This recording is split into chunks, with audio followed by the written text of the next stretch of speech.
بسم اللہ الرحمن الرحیم۔ معزز سامعین، السلام علیکم ورحمۃ اللہ وبرکاتہ۔ امید ہے آپ خیریت سے ہوں گے۔ اللہ آپ کو خوش رکھے، شاد و آباد رکھے۔ اللہ پاک آپ کی زندگی میں خوب بہاریں عطا فرمائے۔ میرے پیارے بھائیوں، بزرگوں، دوستوں، بچوں، آج آپ حضرات کے لیے ایک سرکار کی ایک حدیث آپ کو سنانے والا ہوں۔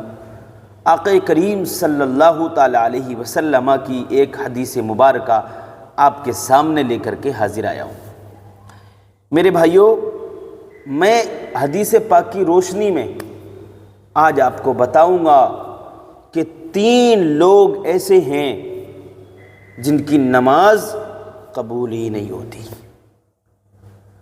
اب آئیے میری بات کو بڑے دھیان اور بڑی توجہ سے سنیں اور سمجھیں کہ وہ کون ہیں 3 لوگ کہ جن کی نماز سر کے اوپر سے نہیں جاتی، ایک بالشت بھی اوپر نہیں جاتی، اللہ کی بارگاہ میں قبول ہی نہیں ہوتی۔ پیارے ساتھیوں، پیارے دوستوں، بزرگوں، میری پیاری خواتین، سنیے، غور سے سنیے، درود پاک سنائیے۔ اللہم صلی علی سیدنا و مولانا محمد وبارک وسلم، صلو علیہ الصلاۃ والسلام علیک یا رسول اللہ صلی اللہ تعالی علیہ وسلم۔ اب حدیث سنیے۔ حدیث پہلے آپ کو بتا دوں کہ حدیث کہتے کسے ہیں۔ حدیث اس چیز کو کہتے ہیں کہ جو نبی کریم صلی اللہ تعالی علیہ وسلم نے فرمایا وہ حدیث ہے۔ میرے نبی نے جو فرمایا وہ حدیث ہوتی ہے۔ اب دیکھیے، ابن ماجہ کی حدیث ہے۔ حضرت ابن عباس رضی اللہ تعالی عنہما اس کے راوی ہیں۔ وہ بیان فرماتے ہیں کہ آقا کریم صلی اللہ تعالی علیہ وسلم نے ارشاد فرمایا کہ ان 3 لوگوں کی نماز سر سے ایک بالشت کی بھی اوپر نہیں جاتی۔ ان 3 لوگوں کی نماز سر کے اوپر سے ایک بالشت بھی اوپر نہیں جاتی۔ جب یہ میرے سرکار نے فرمایا تو صحابہ اکرام بیٹھے ہوئے ہیں، ان کو تعجب ہوا، وہ متعجب ہوئے بہت زیادہ، اور عرض گزار ہوتے ہیں آقا کی بارگاہ میں، عرض کرتے ہیں یا رسول اللہ، کون ہیں وہ 3 لوگ، کون ہیں وہ بدبخت لوگ کہ جن کی نماز قبول نہیں ہوتی؟ وہ چاہے کتنی نمازیں پڑھیں، کتنے سجدے کریں، کتنے قیام کریں، کتنے رکوع کریں، کتنے قاعدے کریں، کتنی عبادت کریں، ان کی عبادت قبول ہی نہیں ہوتی اللہ کی بارگاہ میں۔ کون ہیں وہ لوگ؟ تو میرے آقا نے فرمایا وہ امام کہ جو منصب امامت پر فائز ہو، اس کے اندر کوئی شرعی خرابی ہو اور اس خرابی کی وجہ سے اس کے مقتدی اس سے ناراض ہوں، تو اس امام کی نماز نہیں ہوگی، اس کی بھی نہیں ہوگی، اور جو اس کے پیچھے پڑیں گے ان کی بھی نہیں ہوگی۔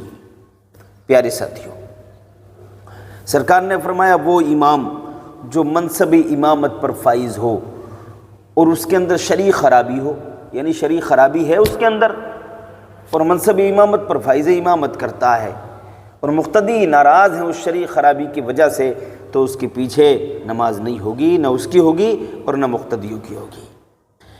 لیکن شرط یہ ہے کہ شرعی خرابی ہو، کوئی اپنی ذات کی وجہ سے آپ ناراض ہو گئے امام صاحب سے کہ آپ کو سلام نہیں کیا تو آپ ناراض ہو گئے، آپ کے یہاں فاتحہ نہیں پڑھی امام صاحب نے تو ناراض ہو گئے، آپ کے یہاں میلاد میں نہیں پہنچے تو ناراض ہو گئے، آپ سے نرمی سے بات نہیں کی تو ناراض ہو گئے، نہیں، تو ان خرابی کی وجہ سے، ان باتوں کی وجہ سے نماز ہو جائے گی آپ کی، وہ تو آپ کی ذات کا مسئلہ ہے۔ شرعی خرابی یعنی امام زانی نہ ہو، داڑھی نہ کٹواتا ہو، کوئی حرام کام نہ کرتا ہو کہ جس میں جو حدود اللہ سے باہر ہو، جس کام کو شریعت اسلامیہ میں ناپسند کیا گیا ہو، منع کیا گیا ہو، وہ کام امام نہ کرتا ہو، تو اگر وہ کام کرتا ہے تو پھر اس کے پیچھے نماز نہیں ہوگی۔ میرے پیارے عزیز ساتھیوں، تو یہ ان باتوں کا، اور دوسری یہ ہے کہ قرآن کریم صحیح پڑھنے والا ہو، یعنی لہن جلی اور لہن خفی نہ کرتا ہو تلاوت کرنے میں، قرات کرنے میں لہن جلی اور لہن خفی نہ ہو، ٹھیک ہے، اس بات کا بھی آپ خیال رکھیں۔ اب دیکھیے دوسری، ایک تو ہو گیا، اب دوسرا کون ہے؟ دوسرا وہ عورت کہ جس کو شوہر اپنے بستر پر بلائے اور وہ شوہر بستر پر آنے سے انکار کر دے اور اس کا شوہر اسی ناراضی میں پوری رات گزار دے، اسی افسوس میں، تو پھر اس عورت کی بھی نماز قبول نہیں ہوتی۔ شوہر نے بلایا بستر پر اپنی ضرورت کو پورا کرنے کے لیے، اپنی خواہشات کو مٹانے کے لیے، اس کا من کر رہا تھا ملاقات کا، لیکن یہ نہیں گئی، کہنا نہیں مانا، تو پھر اس کی نماز قبول نہیں ہوگی۔ ہاں اگر کوئی مجبوری ہے، اس کو بیمار ہے، کمزور ہے، حیض آ رہا ہے نا، یا نفاس آ رہا ہے، اس وجہ سے منع کیا ہے، یا کوئی اور بیماری ہے اس وجہ سے منع کیا، کسی مجبوری کی وجہ سے منع کیا ہے، تو پھر یہ لائق گرفت نہیں ہوگی۔ لیکن شرعی اعتبار سے اگر اس نے منع کیا ہے تب، یعنی حیض کی حالت میں منع کر دیا، نفاس کی حالت میں منع کر دیا ہے نا، جن ایام عورت سے ملنا منع ہے اور شوہر کہہ رہا ہے اور اس نے کہنا نہیں مانا، تو پھر اس کی گرفت نہیں ہوگی، شوہر کی گرفت ہوگی۔ اور اگر یہ ٹھیک ٹھاک ہے، صحیح ہے، اور پھر نہیں گئی، تو پھر اس کے اوپر پوری رات اللہ کے فرشتے لعنت کرتے ہیں، اس کی نماز بھی قبول نہیں ہوتی۔ نمبر 3، دو ایسے بھائی کہ جن میں آپس میں قطع تعلق ہو،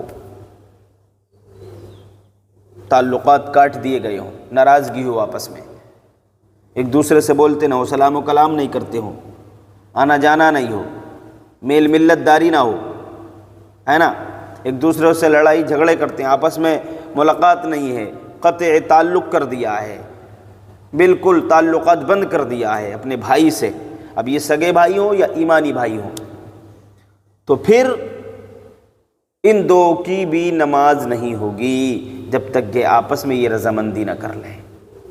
ہاں اگر کوئی ایسا انسان ہے بستی میں رہتا ہے کہ وہ سود کا کام کرتا ہے، کوئی شرعی اعتبار سے اس کے اندر کوئی ایسی خرابی ہے، زانی ہے، تو اس کو سمجھائیے، اس کو سود حرام کھانے کے بارے میں سمجھائیے کہ بھئی آپ، آقا نے ایک بات یاد رکھیے، میرے آقا نے گناہ سے نفرت کرنے کا حکم دیا ہے، گناہ گار سے نفرت کرنے کا حکم نہیں دیا ہے۔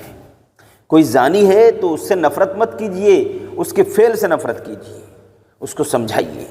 کوئی شرابی ہے تو اس کو سمجھائیے۔ اگر شرابیوں کو آپ ایسے ہی چھوڑ دیں گے، زانیوں کو آپ ایسے ہی چھوڑ دیں گے، ہے نا، بروں کو آپ، گناہ گاروں کو ایسے ہی چھوڑ دیں گے، تو وہ راہ راست پر کیسے آئیں گے؟ آپ ان کو سمجھائیے، آپ ان کو سمجھائیے۔ حدیث کی روشنی میں، قرآن پاک کی روشنی میں، میرے آقا نے بڑے بڑے گناہ گاروں کو اپنے سینے سے لگایا ہے، بڑے بڑے زانی میرے سرکار کی بارگاہ میں آئے، بڑے بڑے گناہ گار آئے، میرے سرکار نے ان کو سینے سے لگایا اور ان کے لیے دعا فرمائی، انہوں نے اپنا راستہ بدل دیا، برائی والا راستہ چھوڑ دیا، اچھائی والے راستے پہ چلنا شروع کر دیا۔ تو ان باتوں کا ضرور خیال رکھیں۔ اب کچھ لوگ ایسے ہوتے ہیں کہ کسی کا کوئی کام اچھا چل رہا ہے، کوئی مالدار ہو گیا، پیسے والا ہو گیا، اپنی کوشش سے، اپنے کاروبار سے، ہے نا، تو اس کی مالداری سے حسد کر رہے ہیں، جل رہے ہیں۔ ایک بات یاد رکھنا، اگر آپ کسی کی روزی سے جلیں گے، کسی کے کاروبار سے، کسی کے بزنس سے اگر جلیں گے، حسد کریں گے، تو آپ کی روزی کم ہو جائے گی۔ آپ جو ہے کبھی خوشحال زندگی نہیں گزار سکتے، اچھی زندگی نہیں گزار سکتے، سکون والی زندگی نہیں گزار سکتے، جب تک کہ آپ کے اندر سے حسد ختم نہیں ہوگا، کینہ ختم نہیں ہوگا، جلن ختم نہیں ہوگا، بغض و عناد ختم نہیں ہوگا۔ تو ان باتوں کا خیال رکھیں۔ یہ سرکار کی حدیث میں نے آپ کو سنائی، امید ہے یہ باتیں آپ کی سمجھ میں آ چکی ہوں گی۔ اتنا ہی کافی ہے آج کے لیے۔ السلام علیکم۔